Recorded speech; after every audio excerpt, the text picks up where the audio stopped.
জেনজিদের আন্দোলনে উত্তাল হয়ে উঠেছে ভারত। কেন্দ্রীয় শিক্ষামন্ত্রীর পদত্যাগ এবং নিট পরীক্ষার প্রশ্নপত্র ফাঁসের অভিযোগে সোমবার যন্তর মন্তরে বিক্ষোভ কর্মসূচি পালন করে সিজেপি। বিক্ষোভকারীরা সংসদ ভবনের দিকে অগ্রসর হলে পরিস্থিতি উত্তপ্ত হয়ে ওঠে। পরিস্থিতি নিয়ন্ত্রণে আনতে পুলিশ লাঠিচার্জ ও টিয়ার গ্যাস ব্যবহার করে। এ নিয়ে সামাজিক যোগাযোগ মাধ্যম ও বিনোদন অন্দনের অনেকেই পুলিশের পদক্ষেপের সমালোচনা করলেও বলিউড অভিনেত্রী ও বিজেপি সাংসদ কঙ্গনা রানাওয়াত ভিন্ন অবস্থান নিয়েছেন। পরিস্থিতি নিয়ন্ত্রণে আনায় দিল্লি পুলিশকে ধন্যবাদ জানান তিনি। কঙ্গনা বলেন, সংসদের অধিবেশন চলাকালে আন্দোলনকারীরা ভবনের কাছাকাছি পৌঁছে গেলে নিরাপত্তার স্বার্থে সব প্রবেশদ্বার বন্ধ করে দেওয়া হয়।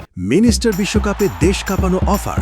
বিশ্বকাপের উন্মাদনা উপভোগ করুন মিনিস্টার টিভিতে। 55 ইঞ্চি অ্যান্ড্রয়েড টিভি মাত্র 55,000 টাকায়, সাথে জার্সি ফ্রি।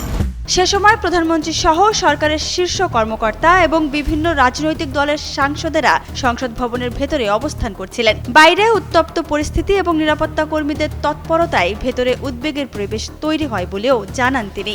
সংবাদ মাধ্যমের সঙ্গে কথা বলতে গিয়ে কঙ্গনা বলেন, আমরা সব সাংসদ তখন সংসদ কক্ষের ভেতরে ছিলাম। সবাই ভীষণ আতঙ্কিত হয়ে পড়েছিলাম এই ভেবে যে উত্তপ্ত জনতা হয়তো আমাদের উপর হামলা চালাবে। দিল্লি পুলিশ সেদিন ঢাল হয়ে আমাদের রক্ষা করেছে। তিনি আরো বলেন, এ ধরনের আন্দোলনের মাধ্যমে চাপ সৃষ্টি গ্রহণযোগ্য নয়। এছাড়া নিজের রাজনৈতিক অবস্থান পুনর্ব্যক্ত করে কঙ্গনা বলেন, ধীরে ধীরে সবাই বিজেপি এবং সনাতন সংস্কৃতির দিকেই ফিরে আসবেন, কারণ এটাই আমাদের নিজস্ব সংস্কৃতি। বাকি সবই বাইরে থেকে ধার করা।